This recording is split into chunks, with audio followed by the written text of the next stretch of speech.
மக்களால் அனுர் அணியினர் துரத்தியடிக்கப்படுவார்கள். சஜித் அணி திட்டவட்டம்.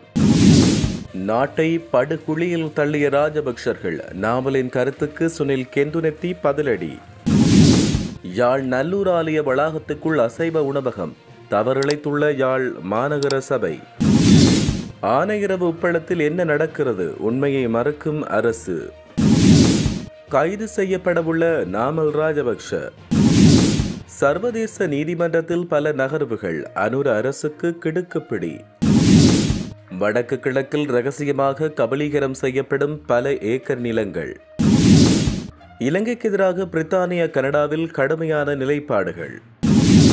சர்வதேசத்தின் பார்வையில் முள்ளிவாய்க்கால் நினைவேந்தல். தொடர்பென விரிவான செய்திகள். அனுர அரசுக்கு நாட்டை கொண்டு செல்ல முடியாது என அரசு அதிகாரிகளும் நிறுவன தலைவர்களும் துறைசார் நிபுணர்களும் குறிப்பிடுகின்ற நிலையில் அடுத்த ஆண்டு இந்த நாளில் நாட்டு மக்களால் அனுர அணியினர் ஆட்சியிலிருந்து துரத்தியடிக்கப்படுவார்கள் என ஐக்கிய மக்கள் சக்தியின் நாடாளுமன்ற உறுப்பினர் நளின் பண்டார தெரிவித்தார். கொழும்பில் உள்ள ஐக்கிய மக்கள் சக்தி தலைமையகத்தில் நேற்று நடைபெற்ற கலந்துரையாடலின் பின்னர் ஊடகங்களுக்கு கருத்து வெளியிட்ட போதே அவர் இவ்வாறு குறிப்பிட்டார். அரசின் பயணம் சிறப்பானதாக இல்லை என தேசிய மக்கள் சக்திக்கு வாக்களித்த மக்களே கூறுகிறார்கள். நாட்டில் அரசாங்கம் என்ற ஒன்று இருக்கிறதா என்று தெரியவில்லை. மக்களின் பிரச்சினைக்கு இந்த அரசிடம் எந்த பதிலும் இல்லை. கொள்ளையற்ற அனுபவமற்ற இந்த குழுவிடம் நாட்டை கையளித்தால் என்னவாகும் என்பதை அன்றே நாம் தெரிவித்தோம். நடந்து முடிந்த உள்ளூராட்சி சபை தேர்தலில் தேசிய மக்கள் சக்தி 23 லட்சம் வாக்குகளை இழந்திருக்கிறது. நாம் மேலதிகமாக 3 லட்சம் வாக்குகளை பெற்றிருக்கிறோம். இந்த அரசுக்கு நாட்டை கொண்டு செல்ல முடியாது என அரசு அதிகாரிகளும் நிறுவன தலைவர்களும் துறைசார் நிபுணர்களும் குறிப்பிடுகிறார்கள். அடுத்த ஆண்டு இந்த நாளில் நாட்டு மக்களால் அனுர அணியினர் ஆட்சியிலிருந்து துரத்தியடிக்கப்படுவார்கள். சுயேட்சை குழுக்களோடு ஒப்பந்தம் செய்து கொழும்பு மாநகர சபையில் அரசு ஆட்சியமைத்து தோல்வியடைந்த அந்த பெண் வேட்பாளரிடம் கொழும்பு ஒப்படைக்கப்பட்டால் அடுத்த ஆண்டு மே மாதத்துக்குள் 3 மாதங்களுக்கு முன்னரே இந்த அரசின் வீழ்ச்சி ஆரம்பிக்கப்படும். தேசிய மக்கள் சக்திக்கு வாக்களித்த ஆதரவாளர்களாலேயே இந்த அரசு வீழ்த்தப்படும். மக்களுக்கு குப்பை கூட வழங்க முடியாதுள்ள அனுர அரசு ஏனைய காரணிகள் குறித்து பேசுவதில் பயன் என்ன? எதிர்க்கட்சிகளுக்கு பாதாள உலக குழுவோடும் தொடர்பு இருக்கிறது என்றால் ஆதாரத்துடன் அதை நிரூபித்து சம்பந்தப்பட்டவர்களை கைது செய்யுமாறு அரசாங்கத்துக்கு சவால் விடுகிறேன். தேசிய மக்கள் சக்திக்கு வாக்களித்தவர்களை நாடு தொடர்பில் தீர்மானம் ஒன்றை எடுக்க வேண்டும். அந்த பொறுப்பை அவர்களிடம் ஒப்படைக்கிறோம் என அவர் இதன் பொழுது குறிப்பிட்டிருந்தார். பாரிய கொலை குற்றங்களை இழைத்து ஊழல் மோசடிகளில் ஈடுபட்டு நாட்டை படுகொலியில் தள்ளிய ராஜபக்சர்களை மக்கள் எவரும் ஒருபோது மன்னிக்க மாட்டார்கள் என அமைச்சர் சுனில் கெந்துனெத்தி குறிப்பிட்டார். மீண்டும் ஆட்சிக்கு வருவோம் என்று ராஜபக்சர்கள் கனவு காணக்கூடாது என்றும் அவர் குறிப்பிட்டார்.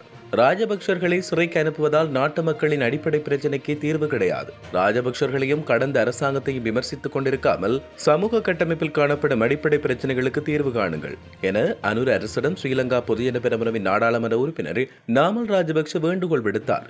நாமல் ராஜபக்ஷவின் இந்த கருத்து தொடர்பாக அமைச்சர் சுனில் கெந்துனெத்தி பதிலளித்த போதே மேற்கண்டவாறு தெரிவித்தார். யாழ்ப்பாணம் நல்லூர் கந்தசுவாமி ஆலய வளாகத்துக்குள் அசைவ உணவகம் ஒன்று ஆரம்பிக்கப்பட்டிருந்தமையானது தமிழர் பிரதேசங்களில் அண்மை காலங்களில் பேசுபொருளாக மாறியிருந்தது. அதைத் தொடர்ந்து இடம்பெற்ற போராட்டங்களை தொடர்ந்து அசைவ உணவகம் தற்பொழுது சைவ உணவகமாக மாற்றப்பட்டுள்ளது. இந்நிலையில் குறித்த கடைக்குரிய கட்டடம் ஒரு வீட்டுமனை கட்டுவதற்காக யாழ் மாநகர சபையிடம் அனுமதி பெறப்பட்டதாகவும் யாழ் மாநகர சபையின் முன்னாள் உறுப்பினர் வரதராஜா பார்த்திபன் தெரிவித்தார். ஆனால் அந்த வேலைகள் இடைநிறுத்தப்பட்டு 4 மாதங்களுக்குள் இந்த உணவகம் கட்டப்பட்டுள்ளது. தற்போது இந்த விடயம் பெரிதாகாமல் தடுக்கப்பட்டுள்ளது. எனினும் யாழ் மாநகர சபை இந்த விடயத்தில் தவறிழைத்துள்ளது. குறித்த உணவகமானது யாழ் மாநகர சபைக்கு முன்னால் அமைய பெற்றுள்ள நிலையில் அங்குள்ள உயர் அதிகாரிகள் கவனத்தில் இதனை எடுத்திருக்க வேண்டும் என்றும் அவர் இதன் பொழுது குறிப்பிட்டிருந்தார். கிரிஸ் பரிவர்த்தனை தொடர்பில் தான் அடுத்த வாரம் கைது செய்யப்படுவேன் என நாடாளுமன்ற உறுப்பினர் நாமல் ராஜபக்ஷ தெரிவித்தார். முன்னாள் அமைச்சர்களான கெகிலிய ரம்புக்வெல மற்றும் மஹிந்தானந்த அழுத்கமகி ஆகியோரின் நலன் தொடர்பில் விசாரிக்க வெலிக்கடை சிறைச்சாலைக்கு சென்றபோது அவர் இவ்வாறு குறிப்பிட்டார். அடுத்த வாரம் தான் கைது செய்ய தயாராக இருப்பதாக தகவல் வெளியாகியுள்ளது. கிரிஸ் பரிவர்த்தனை ஒப்பந்தம் தொடர்பாக போலியான ஆதாரங்களை உருவாக்கி தன்னை கைது செய்ய தயாராகி வருவதாக குறிப்பிட்டார். அதன்படி அடுத்த வாரம் முதல் அவர்களுடன் தான் இணைய வாய்ப்புள்ளதாக அவர் இதன் போது தெரிவித்தார். சர்வதேசத்தின் பிடியிலிருந்து தேசிய மக்கள் சக்தியினர் தப்பிக்க முடியாது. எனவே அவர்கள் அதை உணர்ந்து கொண்டு செயற்பட்டால் இலங்கைக்கு ஒரு சுபீட்சமான எதிர்காலம் உண்டு என பிரித்தானிய மூத்த சட்டத்தரணி அருண் கணநாதன் தெரிவித்தார். வெளிவிகார அமைச்சர் விஜித கீரத் கூறுவதைப் போல இன அழிப்பு நடந்ததை நிரூபிக்க எங்களுக்கும் ஒரு சந்தர்ப்பம் தர வேண்டும். அதற்கான முயற்சிகள் 2015-16 நடந்தது. அது தோல்வியுற்றது நாங்கள் அறிந்த வரலாறு. நீதிமன்றங்களில் இனப்படுகொலை என்று அறிவித்தது மிகவும் அரிது என அவர் இதன் பொழுது குறிப்பிட்டார்.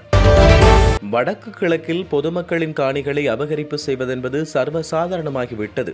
அப்பாவி பொதுமக்கள் தங்களுடைய ஜீவனாம்ச தொழிலாக நெற்செய்கை விவசாயம் மேட்டில்ல பயிற்சி என மேற்கொண்டிருந்த போதிலும் குறிப்பிட்டு சொல்லக்கூடிய அரசாங்க தரப்பு நிறுவனங்கள் கையகப்படுத்த முனைகிறது. குறிப்பாக சிறுபான்மை சமூகத்தைச் சேர்ந்த தமிழ் முஸ்லிம் மக்களின் காணிகளை ஆக்கிரமிப்பு செய்யப்படுகின்றன. இவ்வாறான நிலையில் தனியார் நிலங்களை கபலீகரம் செய்து தனியார் நிறுவனங்களுக்கு நீண்டகால குத்தகையின் அடிப்படையில் வழங்குவதற்கு முற்படுகிறார்கள். இவ்வாறான நிலையில் திருகோணமலை மாவட்ட பட்டினமும் சூழலும் பிரதேச செயலக பகுதியில் உள்ள முத்துநகர் கிராம மக்களும் இதற்கு ஆளாகியுள்ளனர். இவ்வாறான நிலையில் கடந்த 22ஆம் தேதி திருகோணமலை துறைமுக அதிகார சபையினர் தங்களின் அடாவடித்தனத்தை சுட்டிக்காட்டினர். இதன் பிரகாரம் குறித்த பகுதியில் இலங்கை துறைமுக அதிகார சபைக்கு சொந்தமான காணியில் விவசாய நடவடிக்கையில் ஈடுபட்டு வந்த 25 பேருக்கு பிஸ்கால் சமர்ப்பிக்கப்பட்டு வெளியேற்று நடவடிக்கை இடம்பெற்றது. திருகோணமலை உப்புவெளி கமல சேவை நிலையத்துக்குட்பட்ட முத்துநகர் கிராம சேவகர் பிரிவில் உள்ள தகரவெட்டுவான் விவசாய சம்மேளனத்தின் கீழ் விவசாய நடவடிக்கைகளில் ஈடுபட்டு வந்த விவசாயிகள் 25 பேரை வெளியேற்று நடவடிக்கை திருகோணமலை நீதவான் நீதிமன்ற கட்டளைக்கமைய நீதிமன்ற பதிவாளரால் முன்னெடுக்கப்பட்டது. இலங்கை துறைமுக அதிகார சபையால் குறித்த விவசாயிக்கு எதிராக திருகோணமலை நீதவான் நீதிமன்றில் தொடுக்கப்பட்ட வழக்கு தீர்ப்பின் பிரகாரம் குறித்த விவசாயிகள் வெளியேற்றப்பட்டமை குறிப்பிடத்தக்கது. இலங்கையில் இனப்படுகொலை இடம்பெற்றுள்ளது என்பதை பிரித்தானியா மற்றும் கனடா ஆகிய நாடுகளின் அரசாங்கங்கள் ஏற்றுக்கொள்ள தொடங்கியுள்ளன. இவ்வளவு காலமும் தமிழ் மக்கள் மேற்கொண்ட முயற்சியே இதற்கு காரணமாகும். தற்போதைய தேசிய மக்கள் சக்தி அரசாங்கம் பொறுப்புக்கூறல் மற்றும் அரசியல் தீர்வு என்பவற்றில் சிறந்த முடிவுகளை எடுக்கும் என தமிழ் மக்கள் எதிர்பார்த்தனர். எனினும் அரசாங்கத்தின் செயற்பாடுகள் பொறுப்புக்கூறல் சாத்தியமில்லை என்பதை எடுத்து காட்டுகிறது. இது குறித்த ஒரு தெளிவு சர்வதேச அரசியல்வாதிகள் மற்றும் செயற்பாட்டாளர்கள் ஆகியோரிடம் இருப்பதாலேயே இலங்கைக்கு எதிரான நிலைப்பாடுகள் உருவாகுவதாக தெரிவிக்கப்பட்டுள்ளது. முள்ளிவாய்க்காலில் தமிழர்கள் தமது உறவுகளை நினைவு கூர்ந்த நிகழ்வு தொடர்பில் சர்வதேச ஊடகம் ஒன்று சிறப்பு கட்டுரை ஒன்றை வெளியிட்டுள்ளது. முழுமையாக குறித்த நிகழ்வில் மக்களின் உணர்வுகள், அவர்களின் கோரிக்கைகள் மற்றும் அவர்களின் சிந்தனைகளை கோடிட்டு இந்த கட்டுரை வரையப்பட்டுள்ளது. முள்ளிவாய்க்கால் தாக்குதலின் போது தமது உறவுகளை இழந்த பின்னர் பலர் வாழ்க்கையை புதிதாக ஆரம்பித்துள்ளனர். இலங்கை அரசாங்கத்தால் தமது பிரச்சினைக்கு தீர்வு தரப்படும் என்பதை நம்பவில்லை என்று சர்வதேச ஊடகம் கூறுகிறது. முன்னைய அரசாங்கங்கள் தமது உறவுகளை நினைவு கூறும் போது தடைகளை ஏற்படுத்திய போதும் அனுரகுமார் திசாநாயக்கவின் ஆட்சியில் இந்த தடைகள் இருக்கவில்லை.